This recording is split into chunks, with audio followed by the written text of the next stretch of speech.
वैश्विक रुझानों, व्यापक आर्थिक आंकड़ों और ब्याज दर पर आरबीआई के फैसले से इस सप्ताह शेयर बाजारों की दिशा तय होगी। विश्लेषकों का कहना है कि इस सप्ताह निवेशक ऑटो बिक्री की मासिक आंकड़ों में पर भी ध्यान देंगे। पिछले सप्ताह भारतीय शेयर बाजारों में काफी उतार चढ़ाव देखने को मिला। हालांकि सप्ताह के अंत में बाजार बढ़त के साथ बंद हुए।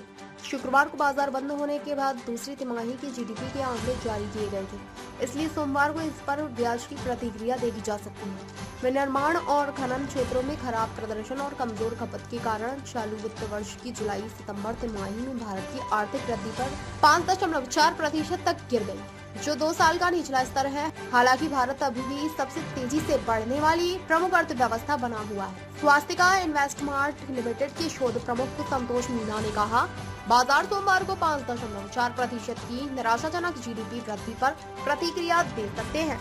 आगामी आरबीआई नीति महत्वपूर्ण होगी, जिसमें ब्याज दर निर्णय और टिप्पणी दोनों पर ही निवेशकों की नजर होगी। उन्होंने आगे कहा कि वैश्विक मोर्चे पर भू राजनीतिक तनाव, विशेष रूप से रूस यूक्रेन संघर्ष के कारण चिंता बनी हुई है। मीना ने यह भी कहा कि भारत, अमेरिका और चीन से विनिर्माण, पीएमआई जैसे महत्वपूर्ण व्यापक आर्थिक आंकड़े बाजार को प्रभावित करेंगे। मास्टर कैपिटल सर्विसेज लिमिटेड की निदेशक पलका अरोड़ा चोपड़ा ने कहा कि बाजार का रुख भारत के विनिर्माण, पीएमआई सेवा, पीएमआई ब्याज दर पर निर्णय, अमेरिकी एस एंड कंपनी वैश्विक समृद्ध, पीएमआई विनिर्माण, पीएमआई सेवा, पीएमआई और गैर कृषि रोजगार के आंकड़ों जैसे प्रमुख घरेलू और वैश्विक आर्थिक कारकों से प्रभावित होगा।